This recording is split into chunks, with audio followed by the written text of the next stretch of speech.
Hello again, everybody, and welcome to another edition of Hall County Sports Television. I'm your host, Gary Glenn, and we're going to start off this week's show with soccer, but kind of a little peripheral thing before we get into the actual soccer. Longtime Chestatee girls cross-country and soccer coach Mark Dunn has decided to retire after a long and successful career at various stops, including Johnson and Chestatee, where his Lady War Eagles are back in the postseason once again. He's won 308 games with 14 playoff appearances in his career with the Johnson boys and Chestatee girls, including a couple of trips to the Final Four with the Knights, where he also served as athletic director. He also recently was honored by the North Georgia Positive Athletes Awards on the coach's side. Now, in the playoffs, Chestatee's girls advanced with a 3-0 win over Heritage Ringgold. Alyssa Yark scored twice for the Lady War Eagles, and Sadie Foote once, as Chestatee got only the second girls' soccer playoff win in school history. Samantha Addington led the defense, and Tyler Bennett got the shutout in goal.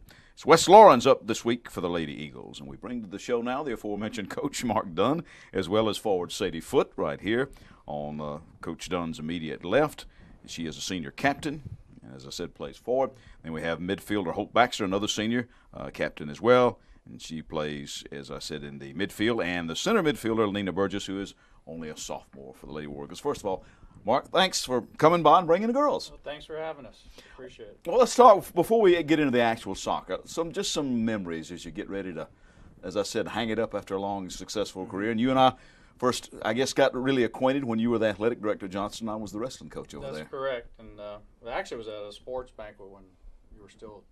Well, still doing radio? Yeah, okay. Doing radio, so yeah, okay, that's right. There, the old Hall County Sports Banquet. Exactly. I remember all of that, and I remember some of that.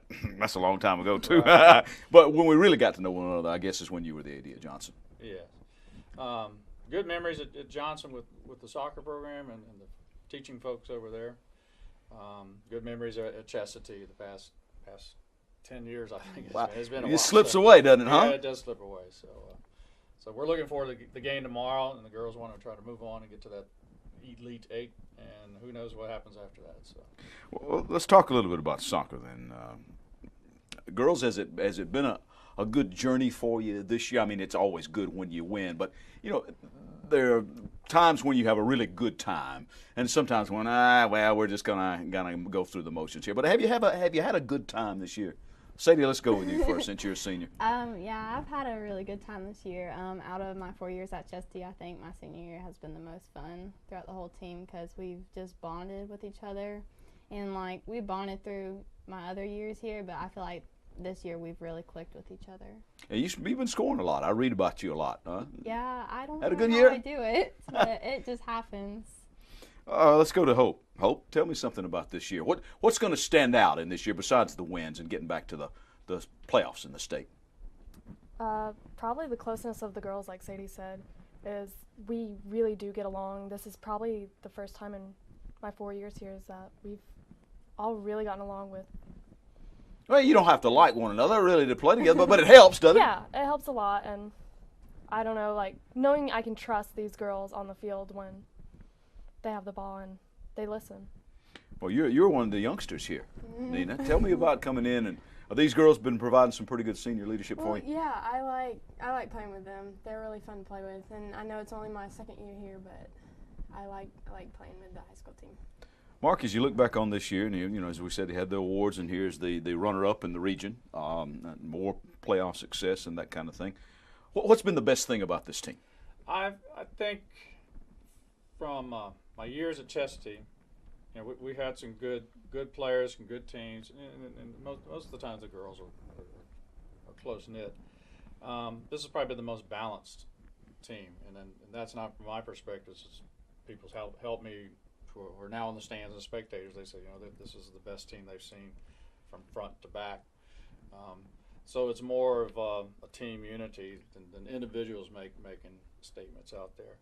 I think I've also noticed as we got to the end of this season, the practices have been good. Also, that they're loose, and it's just been a lot of fun. Particularly, practice is a lot of hard work, but you can kind of see that they've just clicked. here towards the end of the season. Mm-hmm. And the past 3 weeks have been really a lot of fun. So has it taken that long, Sadie, for you to know you were pretty good, or did you know you were going to be pretty good right off? When did you know we're going to be pretty good this year? I think after our first scrimmage game against Winder Barrow, whenever we won by like 7 points. Well, then that's kind of like spanking somebody like 42-0 in football, right? I just knew like after that game we were going to have a really good season together. Mm-hmm. When did you see it? Same thing, girls. About that time. So pretty early on, then. Okay, well, you're pretty good. And what's like playing with that sort of pressure of being pretty good? Because you can always go the other way, right? In our 4 years there, we've been to playoffs 3 times. Mm-hmm. So it's no. I mean, it's still a big deal, but it's nothing unusual. Exactly. I mean, we're really used to it, and I don't know. We just want to step up our game from last year and see where the team can go. It's kind of. What's it been like for you to play with these seniors like this? Do they come on and pat you on the back every now and then, kick you in the butt a little time? Is that both? Yeah, they definitely encourage me to do better when I make a mistake, and they definitely tell me it's all right when I make a mistake. So I try to do better next time and make up for it.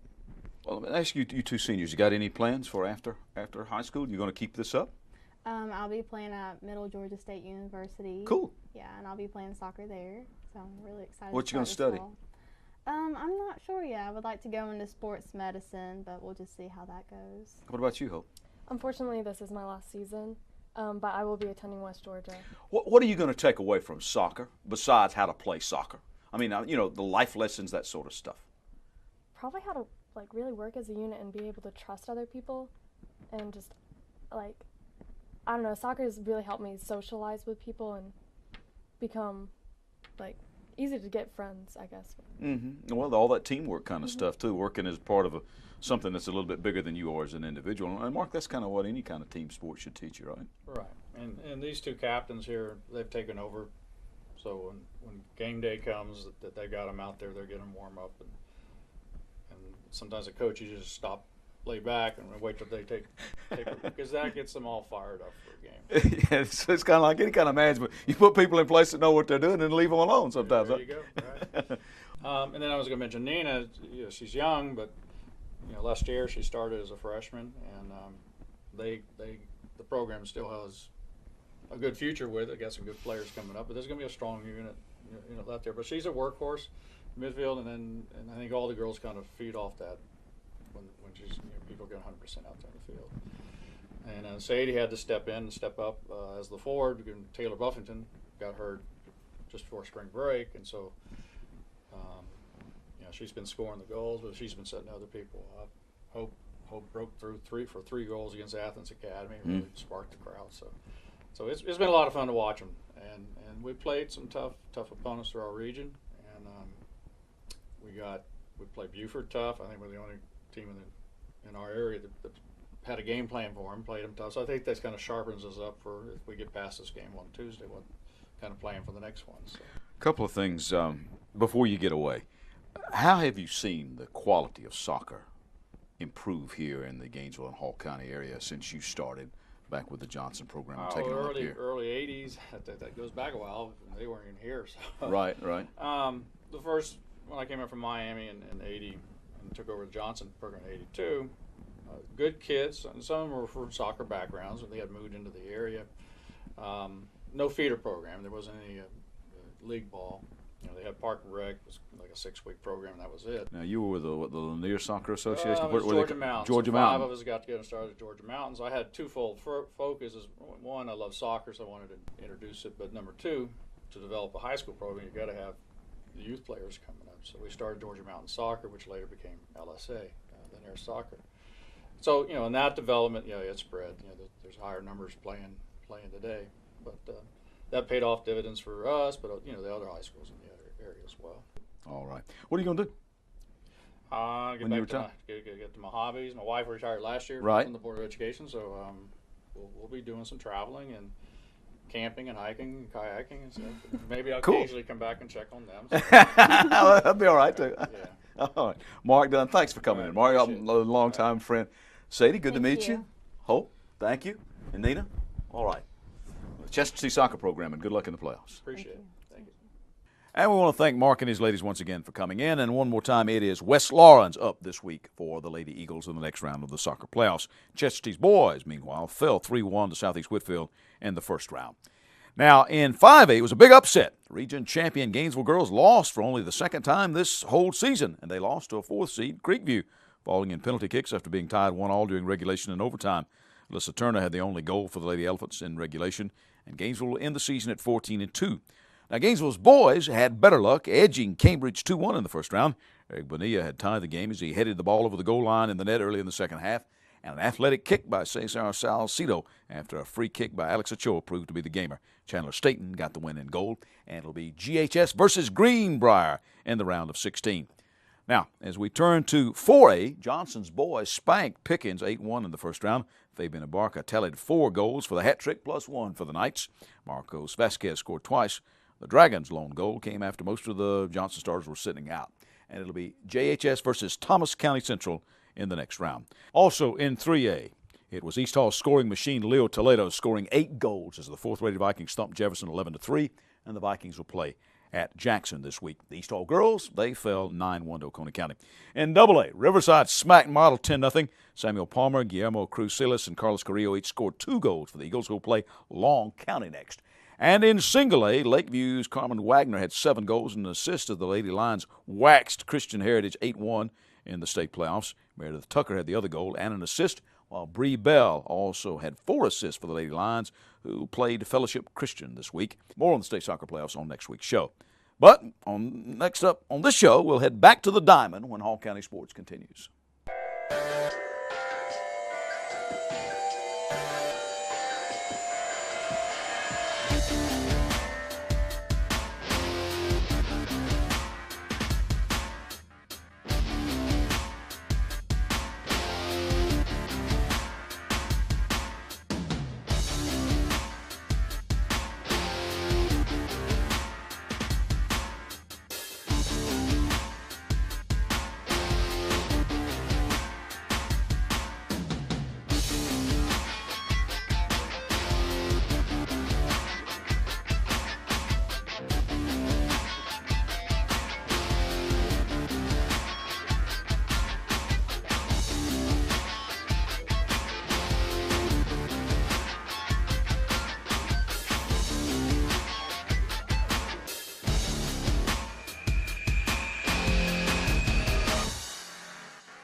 We're back. I'm Gary Glenn. This is Hall County Sports Baseball. Opening round of the playoffs last week, and 2 local teams swept into round 2.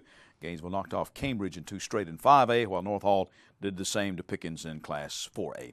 The Red Elephants took a tight 3-2 decision in Game 1, inspired by Caleb Whittington's solo homer, and they went on to crush the Bears 14-3 in Game 2. Jonathan Geddes got the win in Game 1, striking out 10, giving up only 3 hits. Harrison Stiles got the save. And Game 2 saw Michael Curry smack 3 doubles and score 3 runs. Geddes had 3 hits, including a solo homer, an RBI single, in a 7-run 5th inning in Game 2. Whittington threw 4 innings for the win, with Stiles on the mound again at the end. Gainesville taking on Evans next up in the playoffs. North Hall knocked off Pickens 7-2 and 8-3 at Jody Davis Field for their 3rd straight trip to the round of 16. Lincoln Hewitt had a couple of 2-run doubles in Game 1 and pitched in relief to get the win in Game 2. The big blow in Game 2 came from catcher Fowler Brooks. The Trojans were down 2-0 when Brooks stepped up and smacked his first home run of the season, a 3-run knock after Hewitt had reached on an error and Corbin Llewellyn had doubled. The momentum shifted back to the Trojans, and the North Hall team never trailed again. Drew Coker had a double and scored. He and Coker both later added an RBI, and Tabor Monjero knocked in 2 with a double. Drew Atha got the save in Game number 2, while Llewellyn was the Game 1 winner. Micah Strickland had his 5th home run of the season in Game 1. And all in all, it was a great team effort, said Trojan coach Trent Monjero. Up and down the lineup, we had guys contributing. A lot of 2 strikes hits, a lot of 2-out hits. We played error-free in the infield. One misfortune in the outfield, but we did the keys you have to do to win. So very proud of the way the guys played. Cliche question about peaking at the right time. Are you peaking? I feel we are playing our best baseball right now of the year, and that's our goal coming in, to the season, is to be playing our best at the end. And Brooks home run, yeah, Fowler's home run, first one of the year for him. Huge, it's a huge momentum swing for us. Putting that 4 spot on in the top of the 4th was critical. They were carrying some momentum with that 2-run lead. We weren't playing particularly sharp in the first 3 innings, and then we came out just crushing in that 4th inning. From top to bottom, balls off the wall. I think Fowler's home run was that inning as well, to give us some separation, and it felt like the air kind of just was taken away from them, or the momentum, and it swung back over to our side. So. No, it was a really big inning, and Atha came in and did a great job at the end, like we knew he would too. So, as for Fowler Brooks, his first varsity homer came at a really good time. Well, that was their number 1. He was very good. I was looking fastball, and I got that fastball and just drove it. First homer of the year? Yes, sir. It comes at a pretty good time. Yes, sir. Pretty much an all-around team effort today, don't you think, Fowler? Yes, sir. Yes, Tell sir. me about how this team is feeling now.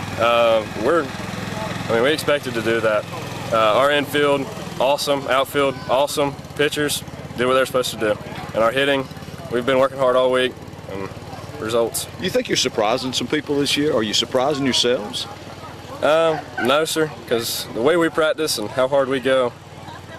So I think that's what we've worked for. Big mob scene at home. Oh, yes, sir. Yes, sir.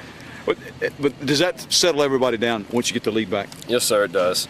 We went down 2-0, and you could feel, the energy was there, but we were ready to need something to get back up. But it was a team effort today. We did great, and I'm proud of everybody, how we all did. North Hall facing Upson Lee in the next round. In other opening series, in AAA, East Hall was sent home for the season at 14-13 on the year after being swept by Jackson County, 7-5 and 8-0. The Panthers were aided by 3 East Hall errors in each game. Now, Jack Hagwood had a decent series, while Jonah Crocker and Hunter Strange had RBI doubles in Game 1. Levi Crocker also drove in a run for the Vikes, who had only 4 seniors on this year's roster. West Hall in 4A shut out twice by Oconee County, 2-0 and 6-0. We head back out on the water when we return. Your one-stop spot for complete auto repair is the Auto Works shop on Sprout Springs Road. On everything from oil changes to brakes, new and used tires and tune-ups, even the big jobs like transmissions. The specialists at the Auto Works can have you up and running just like that. You talk about value. The Auto Works will not be undersold on used tires or any locally priced repair job. Ask about special discounts for students and teachers with your ID. That's the Auto Works at 6671 Spout Springs Road, just past Flowery Branch High and Spout Springs Elementary Schools. Phone 770-967-1732. Gary Glenn back here on the set of Hall County Sports Television with senior pastor from McKelvey Road United Methodist Church, Rob Bruce. And Rob, new sermon series on the book of James. That's right, Gary. We're going to start a three-week series this Sunday on James.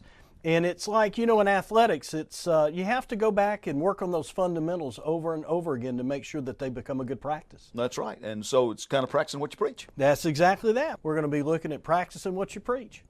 Rob, sounds like a great sermon series. We'll look forward to hearing some of it. See you soon. We're back. I'm Gary Glenn, Hall County Sports. Local paddlers excelled at the recent USA Canoe Kayak Sprint National Team Trials in Oklahoma City. In fact, 7 of the 11 paddlers selected to the 2015 USA Sprint National Team are members of the local Lanier Canoe and Kayak Club. 2012 Olympian Tim Hornsby, along with teammates Stanton Collins and Chris Miller, have been named to the men's kayak group. Local canoers Ben Hefner, Ian Ross, and Gavin Ross make up 3/4 of the men's canoe group, and local resident Alex McLean will be in the women's kayak group. These paddlers, along with Coach Claudia Sur, head to Europe this week for World Cup 1 in Montemor Ovelo, Portugal, and World Cup 2 in Duisburg, Germany. And the 2015 Under-23 World Championship team, also made up of several LCKC paddlers, Hefner, Ian, and Gavin Ross in men's canoe, and Aaron Mulliken in men's kayak. Local paddlers qualifying for the Junior World Championships team are Riley Bruner and Tyler Martin, men's canoe, Owen Farley Classic, men's kayak, and Farron Smith, women's kayak. U23, Under-23, and Junior World Championships also contested in Montemor Ovelo, Portugal, and that will be in July. And Coach Sur was named by the USA Canoe Kayak folks as the USA National Team Coach for these events, and that's pretty cool, and we'll bring to the show now Chris Miller over here. Chris, been with us before, as has Ben Hefner and Alex McLean. Thanks for coming back, guys. And I'm looking at some of these, and a lot of medals, and I've got my little sheet here that was sent by the fact. And Chris, you had the first places in a couple of events. Alex, you did some thirds in some events. We're talking about the 1,000 meters, 500s, and 200-meter stuff. And Ben, thought you'd finish second and one, but wound up finishing first because the first USA competitor. Yeah. First of all, let's talk about being out at Oklahoma City. Tell me about that meet. How did it go? Other than that, obviously, pretty well. It was very good. The location where Oklahoma is very flat, so it's a little bit windy as far as international courses go. But we pushed through it and had some pretty good races. We went out there actually 2 weeks early to help acclimate to the weather differences, and went really well. Mm-hmm. Chris, it's a venue that you've been at before, right? Yes. The first time I raced there was in 2008, and been back almost every single year, if not every other year. Does being familiar with the course help you any at all, or is it just all water? It's nice because you know that the wind is going to be a factor, so you can kind of prepare for it. There's usually a side wind, which makes you go a lot slower. So you just kind of mentally prepare for a longer race. And Alex, a lot of bronze medals out there. But top three, that's not too bad. And plus you qualify for the national team. That's really way cool, isn't it, huh? Absolutely. I think a lot of us go out there just trying to, race ourselves, kind of improve on the past years. And so for that, seeing little improvements year by year, I think makes it a really successful weekend. In racing on the land, I'm talking about the cross country people and the track and field people that run and things like that. They talk about tapering. How you is that a strategy that you guys you trying to peak at just a certain time? Yes, definitely. Not so much for the spring trials because it's only the first race of the season, and we have much bigger races, World Cups, World Championships later in the year. So we taper a little bit, maybe a day or two. But the major tapers, because you can't do it that many times, happen later on down the road. Mm-hmm. With things like the World Championships, right? You got to be, exactly. and that's like when you talk about a team.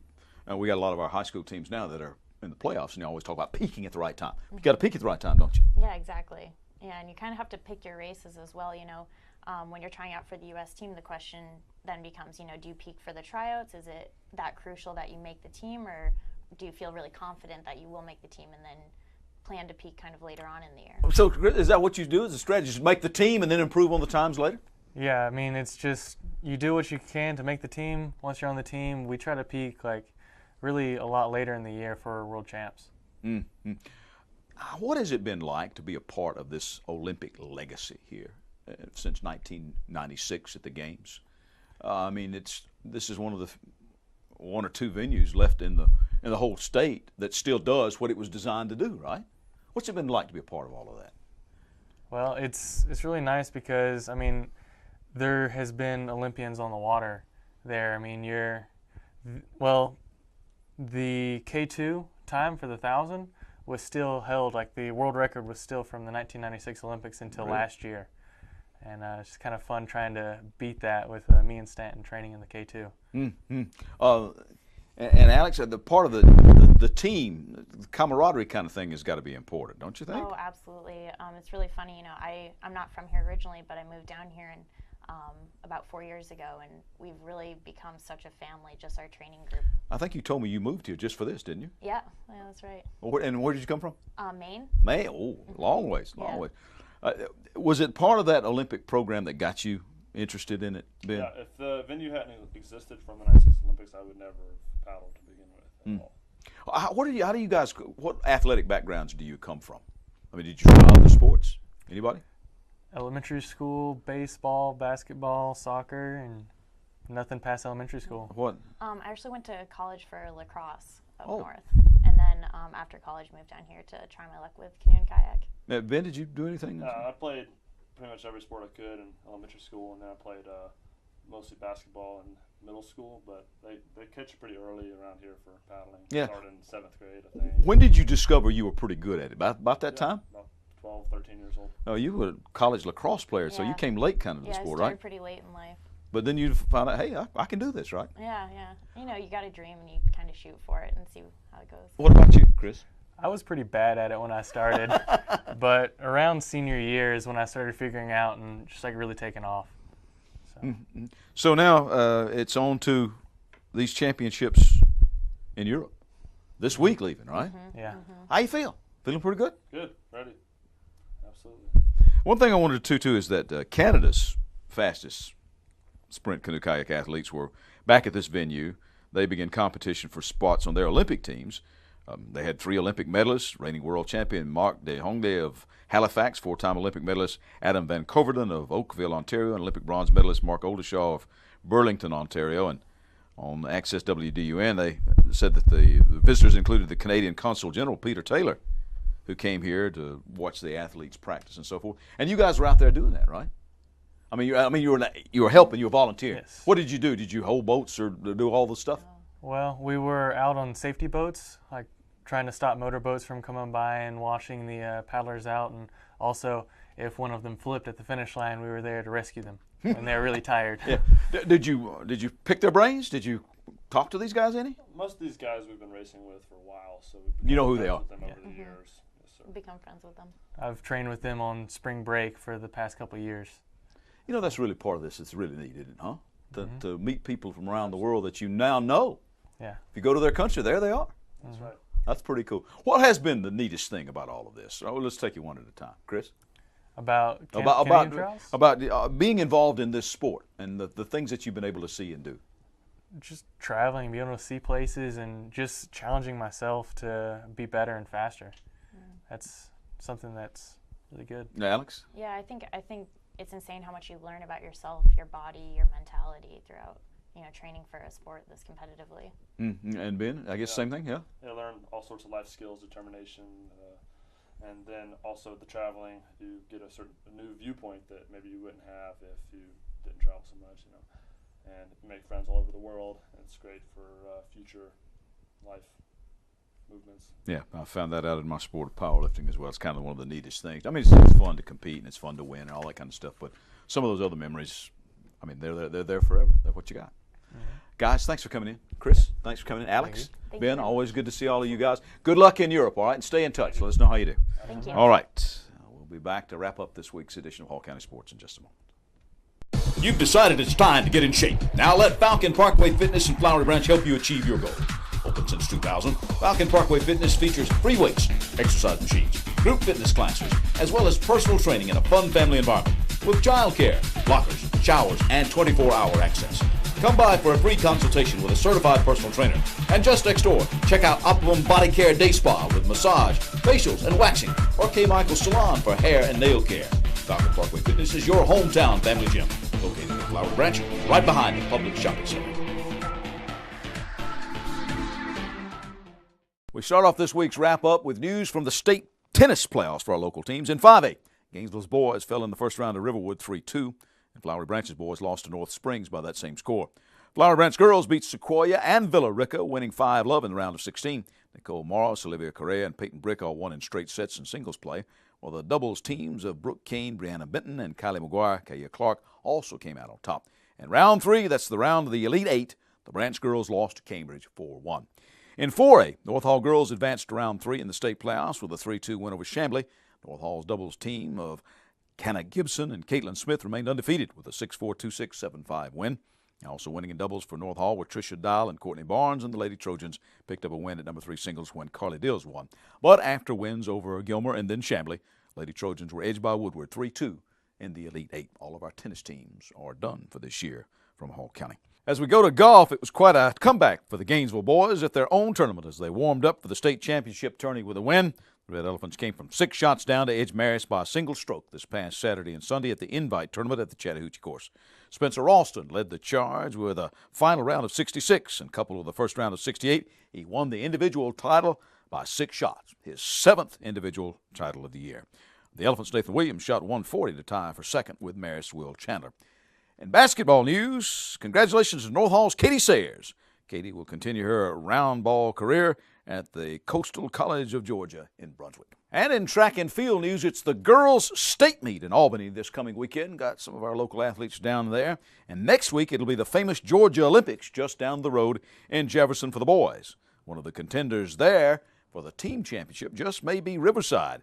The Eagles dominated the 8AA region meet to win the region championship. We wanted to do more on that this week, but we're just flat out of time. So maybe next week we'll talk more about track and field for sure.